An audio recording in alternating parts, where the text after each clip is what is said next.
everyone, and thanks for joining me for another Conversations with Kate. Today, I'm thrilled to be joined by one of my colleagues, Chynah Tyler, a state representative for the 7th Suffolk District. Chynah has been elected in this position since 2016. She grew up in the Boston city and possibly in the district that she now represents, attended Northeastern University. She is currently the chair of the Massachusetts Black and Latino Legislative Caucus. I'm also so impressed by her leadership in her committee assignments, where she is vice chair of the Judiciary Committee, which is incredibly active, and also is a member of the House Committee on Ways and Means, our Committee on COVID-19 and Emergency Preparedness and Management, our Joint Committee on Public Safety and Homeland Security, and a special Joint Committee on Redistricting. I don't know how you find all the time. Just make it happen. Okay, well, thank you so much for joining me today, Rep. Tyler, Chynah. I'm really excited to learn more about you and share some of your leadership and your strong work in the State House with my constituents and folks across the Commonwealth. So would you maybe just start with some introduction sort of about your leadership trajectory, what motivated you to run for state representative, and how has that journey evolved? What's inspiring you to stay in public service? Yeah, sure. Representative, thank you so much for having me. And we're so pleased to have you in the legislature to serve for many years to come. I am very grateful to be here today. And I think that the show, the idea is tremendous. So I look forward to not only, having a great conversation today, but to coming back in the future yes, and uplifting this cause more. So a little bit about me. Thank you for having me again. I am Representative Chynah Tyler. I represent the 7th Suffolk District, which is in Boston. A couple neighborhoods in Boston. It is actually the district that I was born and raised in. And I am very grateful to be here today to serve as the representative of the district that gave me everything I needed today to be able to lead. A little bit about my story. I went to school in the Boston area, and my family had experienced what many families in the inner city in Boston experience around, gun violence and losing someone in my family to gun violence. And so my physical location as to where I lived at the moment needed to change. And with that came an amazing school that introduced me to many different access just opportunities in general that I wouldn't have had if I lived in the neighborhood that I lived in prior to the incident happening. So I ended up climbing the ladder, doing really great in elementary school, middle school, high school. And I ended up at Northeastern University, where I studied criminal justice and law policy and society. And I was very pleased to and naturally gravitated to studying those two issue topics because, again, my family had experienced an issue around, societal wrongdoings like gun violence. And so I used that to push through. I graduated and I worked in the prison system, which was like my first career, my first job. I lagged on to out of college, just following what I had majored in. And I did very well helping inmates that were nearing release find employment, housing, and community support. And that's really what inspired me to continue on to do what I do today in the legislature through that job, helping people get a real second chance at, that were formerly incarcerated. Absolutely. I really appreciate knowing more about that. And I'm terribly sorry for your family's personal tragedy. And the former teacher in me really appreciates another example of how schools really are critical for supporting, our potential and helping kids get on a path to where they can achieve their ambitions and realize their, worth. So it's great to hear about that from you. Yes, absolutely. Schools are, they're ecosystems. They aren't just a building or an institution. And then we have to make sure that that ecosystem has everything it needs to thrive, because it really does. It could be make or break. For me, it's what changed things socially, emotionally, and academically. Right. When I had a great access to a great education, and, now I'm here today. So I'm excited about it. Absolutely. And I'm not surprised also to hear a little bit about your first job in light of some of the work that you've led on in my short time in the State House, thinking about, criminal justice reform and supporting the people in that system. Maybe the most memorable constituent case that I've worked on since being elected just a couple of years ago was supporting a constituent whose brother was being released from incarceration. And that is such a challenging moment for anyone. And during COVID, it's even more exacerbated. So I know that your own personal experience with that has informed the policy work you're doing. Yes, absolutely. And, what I would say to that is, we focus in the legislature on making sure that folks have, again, a real access at a second chance, because when they're incarcerated, I know it's supposed to be like a Department of Corrections, but a big part of being corrected and going in the right direction is rehabilitation. And that's a lot of mental health and wellness, and keeping families together, a lot of that legislation and support that we need to be able to pass and to support to make sure that folks, again, have a real access of actually going home and not reoffending. You have a lot of folks that go home and reoffend, and that's because they don't have the tools that they need to be able to be well once they release from prison. So we're just trying to create that. That totally makes sense. So that's one place of leadership and the legislature that you've been leading on in terms of an issue. I'd love to hear a little bit more about other legislation you're very proud of having successfully seen through or that you're committed to advancing. Yes. So going back to education, last year, just before you came in, literally hours probably before you came in, Rep, we passed a Student Reform Act, which is called the Student Opportunity Act.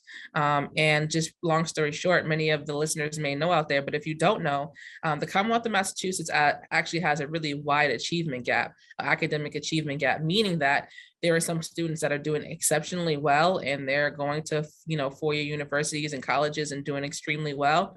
And then you have some students that are doing not so well. They're completely on the other end of that spectrum. So what we want to do is make sure that kids are generally doing the same, or that everyone has access to a great education. And what we saw when we kind of pulled back the curtain and tried to learn a little bit more about what was happening in our schools is that there's a lot of different things that aren't consistent happening in our schools. Right. So I think one of the most bills that I was actually most excited about was that reform bill, because for once we had the opportunity to be able to give the financial resources and some, policy changes to be able to ensure that those ecosystems are fitting for our kids so that they can graduate and actually be competitive upon 12th grade, because that's generally speaking not the case at the moment. Right. No, that was tremendous legislation to update our school funding formula. And I was working in the executive branch at the time in the education space. So I was involved as well, just from the other perspective, and was really excited to know that the legislature and the executive branch were thinking critically about making sure, as you say, that schools' resources were attuned to the real 21st century needs of our kids, and that we were making sure, to your point, that there was equitable access to resources, to strong staff, to infrastructure, so that all kids have a real chance at reaching their potential. And one of my favorite new features that we'll have in the school, if you haven't already saw it, are parent and family liaisons. Oh, so that's right. Yeah, every school has a family liaison, and that's something that, again, when you're a parent, sometimes parents have multiple children and they just need that extra support. The school is the only institution that they could cross throughout the week. And so if we ensure that our schools have everything folks need, like a full-time nurse and all those things, then our students will be able to feel well and be ready to learn. And that's really what it's all about. Absolutely. Yeah, that engagement with the parents, the families, is so critical for students. I know you and I talked a little bit about my student data privacy bill. Yes. And one of the components around that is providing families with more information as well. It's just so that there's, this collaborative spirit, and that people are all working together, because we all have the same sort of goals in mind, but, having everybody at the table can really make that more achievable. So that's really great to hear. Yes, and I look forward to supporting you however I can on that. Oh, so thank you. I wasn't planning to make this a pitch moment, but I couldn't help myself, I guess. Yeah, it's always a way. Even in the most difficult conversations, we could try to find a way. So please keep me posted on how that's going. And thank you. I absolutely will. So, I'm interested too, given, your role, you were relatively young, you're a woman of color when you came into the State House, you're now chair of the, Black and Latino Legislative Caucus. I think you were chair, weren't you, last year, maybe of the Boston, isn't there sort of an informal Boston caucus? Yes. Yes. So a lot of seats at the table, vice chair of one of the most important committees that we have. What are crucial ways that you see in us continuing to close racial and gender gaps in leadership and just increase access to shared decision making? Yeah, that's a good question. I think a big part of it is being willing to learn and to listen. People really underestimate the amount of hours that we spend on committees and committee hearings. But Rep, you had the opportunity to participate in these. Like, we're really grateful for folks to come to these committee hearings to teach us all about like what we may not know, and to be able to help try to push decisions along on some serious issues that may disproportionately impact a great deal of folks. For me, I'm very grateful to lead that space and being the chairwoman of the Black and Latino Caucus. And last year, you're right, on the Boston delegation, because we really want folks to have a good quality of life.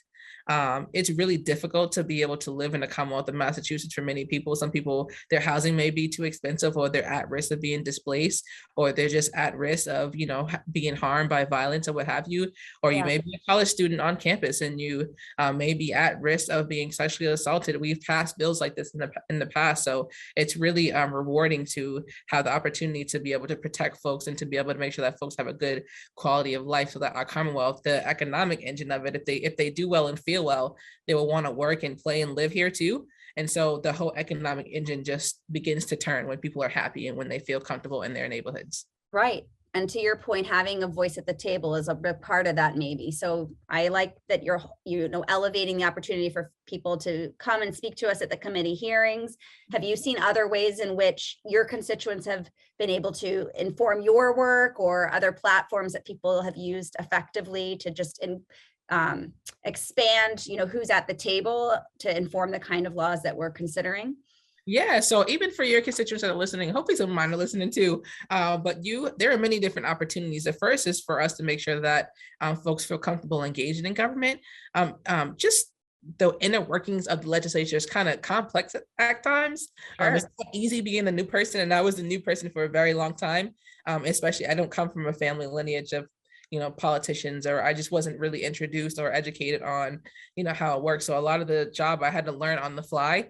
And I think that making sure that the government is easily accessible to our constituents is one of the bigger things that we like to focus on. One thing that I normally do throughout the year is host a town hall, do a lot of postings, letting folks know when the committee hearings are coming up, so that way they can, share their 2 cents about, an issue topic that we may be discussing, and or they may have a really serious story or interesting story, or may have some wisdom behind something that we're debating, and sharing their story may change things for us, so that way we get the legislation right. And that's really our goal. We do those things and make government more accessible to folks, to ensure that, that the policy that we put out is like as accurate as we can possibly make it. And it's really hard to get folks to the table, but as long as we open up the door and make sure that it's accessible, a lot of folks, are gravitating onto that. There are a lot of folks that have joined commissions and that have joined committees and have been appointed in many different fashions. And so there's ample opportunity. And if you're looking for opportunity, please reach out to the rep, and she will definitely find a way for you to get engaged, because there's a space for everyone. That's really helpful to think about. I know also that, as somebody who's cared deeply about your community and also just your space in the legislature, you've made leadership, a key sort of pillar of your office. I know our office has been really appreciative of Corey and yours for thinking through, a conversation like this. And what are ways that you also find yourself supporting and mentoring, whether it's your staff or, youth who may be involved in your office? I'd love to hear a little bit about that. Yes, mentorship is extremely important to me. So hello to all my mentees. They're definitely listening. Mentorship is very important, because oftentimes a lot of these things that you're learning when you're a becoming young professional, you're not going to learn in a book. You're going to learn on the job. I went to Northeastern University, where I had the great honor to participate in a program called the Cooperative Education Program. And it's pretty much a paid internship model where you get the experiential learning experience. Right. And it's an amazing program. And so to be able to pay that forward today, where I am as a rep, and open up my doors and make sure that my constituents and young adults and youth are able to come through and see the State House. When I was young, I actually never been inside this building. So something as small as that, also, inviting someone to a hearing to testify alongside you about a serious issue that we're trying to push, like all those things are important. And the building isn't open up right now. It should be very soon. But when you see me in the State House, you probably more than likely see me with a group of kids or people that are just like walking around, because I think that it's important to be able to create that door for people who haven't been in this space before. Because again, government is supposed to be an inclusive environment. This building is an inclusive environment, but sometimes we have to push more to create that for more people who may not feel that it's an inviting space. One person actually asked me one time, how much does it cost to get into the State House? And I'm like, wow. We're going to change that a little bit, Yes. Visit.